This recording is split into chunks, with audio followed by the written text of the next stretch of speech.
আসসালামু আলাইকুম ওয়া রাহমাতুল্লাহি ওয়া বারাকাতুহু। আমি এসকে আফতাব, এবি 24 নিউজে আপনাদের স্বাগত। আজ পবিত্র ঈদ উল ফিতর, মুসলিম সম্প্রদায়ের খুশির দিন। আর এই খুশির দিনে আমরা চলে এসেছি নওদা থানার দুর্গাপুর নতুনপাড়া সমাজে।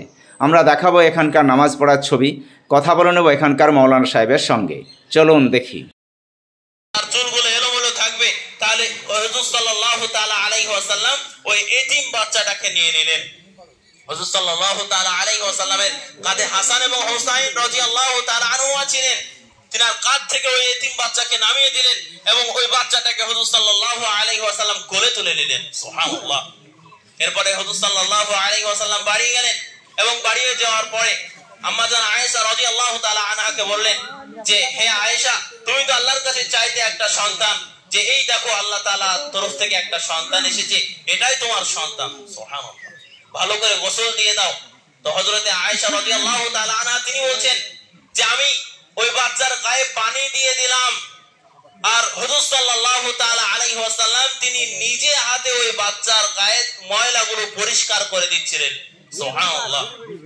তো হুজুর সাল্লাল্লাহু তাআলা আলাইহি ওয়াসাল্লাম ওই বাচ্চার গায়ের ময়লা দূর করে দিলেন এবং হুকুম দিলেন যে হাসান হোসেনের যে ভালো পোশাক আছে সেই পোশাকের মধ্যে থেকে একটা ভালো পোশাক নিয়ে আসা হোক।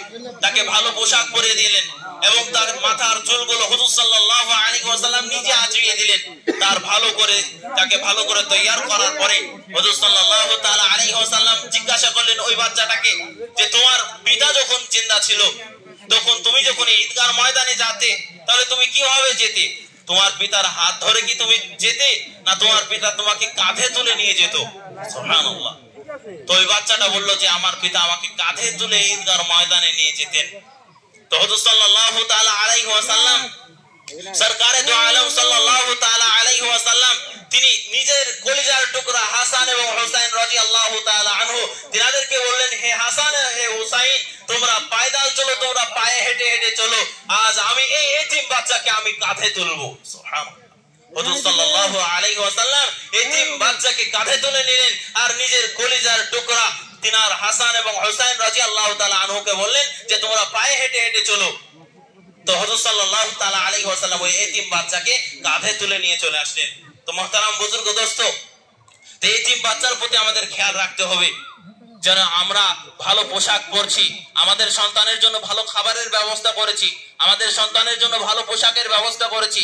পাশের বাড়ির এতিম বাচ্চা, পাশের বাড়ির গরিব একটা বাচ্চা, তার ঘরে ভালো খাবার হচ্ছে না, তার ঘরে তার বাচ্চাগুলোর ভালো পোশাক নেই। সেজন্য এই বিষয়গুলো আমাদের খেয়াল রাখতে হবে যে খুশির দিন সকলের মুখে যেন হাসি থাকে। সেজন্য মুহতারাম বুজুর্গ দোস্ত, এই বিষয়গুলো আমরা খেয়াল রাখবো ইনশাআল্লাহ তাআলা। সময় খুবই সংক্ষিপ্ত। আজকে আলহামদুলিল্লাহ ঈদ উল ফিতরের নামাজ আমরা আদায় করলাম। খুশির দিন, ঈদের দিন। আল্লাহ নবী সাল্লাল্লাহু আলাইহি ওয়াসাল্লাম বলেছেন যে আমার উম্মতের জন্য দুটো খুশির দিন আছে, ঈদের দিন আছে। তো আলহামদুলিল্লাহ আজকে আমরা ঈদ উল ফিতরের নামাজ আদায় করলাম, খুবই শান্তশিষ্টভাবে নামাজ আদায় হলো। এবং এই খুশির দিনে আমি আর একটা জিনিস বলতে চাই যে এই খুশির দিনে খাস করে বাইক যারা চালায় সকল যুবকরা তো এদিক ওদিক ঘুরে, তো ঘোরার সময়তে একটা জিনিস লক্ষ্য রাখতে হবে যেন বাইক যেন জোরে না চালায়। যে খুশির দিন অনেক সময় দুর্ঘটনা হয়ে যায় এবং খুশির দিনেই অনেক সময়তে কান্না করতে হয়, দুঃখ চলে আসে। তো এই বিষয়গুলো আমরা সকলেই খেয়াল রাখব এবং খুবই আমরা শান্তশিষ্টভাবে চলব ইনশাআল্লাহ। এটা কোন সমাজে নামাজ হলো আজকে? এটা দুর্গাপুর নতুনপাড়া সমাজ। আজকে কেমন লাগলো এই দিনটা? আজকের দিনটা খুবই সুন্দর, মাশাআল্লাহ, আলহামদুলিল্লাহ। আজকের আবহাওয়াটাও খুব সুন্দর, সুন্দরভাবে আমরা নামাজ আদায় করলাম আল্লাহর রহমতে, আলহামদুলিল্লাহ। আপনার নাম? আমার নাম মাওলানা হাশমতুল্লাহ মন্ডল। সেহরি খাবো, রাখবো রোজা, ডাক দিও মা আমারে, সারা দিনের ক্লান্তি ভুলে সুখটা নেবো ইফতারে। সেহরি খাবো, রাখবো রোজা, ডাক দিও মা আমারে, সারা দিনের ক্লান্তি ভুলে সুখটা নেবো ইফতারে। একটি বছর পরে এলো পবিত্র রমজান, আকাশ বাতায় চাঁদছি তারাই বইছে খুশির বান।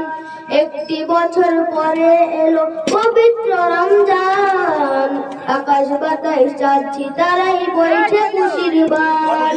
পাপি তাপি ঝরবে গোনা মাগফিরাতের জোয়ারে সারা দিনের ক্লান্তি ভুলে সুখটা নেব ইফতারে সেহরি খাবো রাখবো রোজা ডাক দিও মা আমারে সারা দিনের ক্লান্তি ভুলে সুখটা নেব ইফতারে যাই নামাজে দাঁড়িয়ে যাব পড়বো মা গো তারাবি যাই নামাজের শিক্ষা দিলেন আমাদের প্রিয় নবী যাই নামাজে শিক্ষা দিলেন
সেহরি খাবো রাখবো রোজা ডাক দিও মা আমারে সারা দিনের ক্লান্তি ভুলে সুখটা নেব ইফতারে সেহরি খাবো রাখবো রোজা ডাক দিও মা আমারে সারা দিনের ক্লান্তি ভুলে সুখটা নেব ইফতারে একটি বছর পরে এলো পবিত্র রমজান আকাশ বাতায় চাঁদছি তারাই বইছে খুশির বান একটি বছর পরে এলো পবিত্র রমজান আকাশ বাতায় চাঁদছি তারাই বইছে খুশির বান পাপি তাপি ঝরবে গোনা মাগফিরাতের জোয়ারে সারা দিনের ক্লান্তি ভুলে সুখটা নেব ইফতারে সেহরি খাবো রাখবো রোজা ডাক দিও মা আমারে সারা দিনের ক্লান্তি ভুলে সুখটা নেব ইফতারে যাই নামাজে দাঁড়িয়ে যাব পড়বো মা গো তারাবি যাই নামাজের শিক্ষা দিলেন আমাদের প্রিয় নবী যাই নামাজে শিক্ষা দিলেন বিয়ের কেনাকাটা মানে জিএস গার্মেন্টস আমতলা মিলনতিথি হোটেলের মেন গেটে নওদা মুর্শিদাবাদ এখানে সকল প্রকার রেডিমেড পোশাক শুটিং শার্টিং এবং বাচ্চাদের যাবতীয় পোশাক পাওয়া যায় রমজান মাসের স্পেশাল অফার ৯,৯৯৯ টাকার কেনাকাটায় পাবেন একটি ট্রলি ব্যাগ সম্পূর্ণ বিনামূল্যে প্রোপাইটার সাইফুল দফাদার ও পিন্টু খান মোবাইল নাম্বার 8001811483 অথবা 9845907598 সাবস্ক্রাইব করুন এবি24 নিউজ চ্যানেলটিকে অবশ্যই বেল আইকনটিকে প্রেস করুন সবার আগে তাজা খবরের আপডেট পেতে লাইক করুন শেয়ার করুন এবং দেখতে থাকুন এবি24 নিউজ।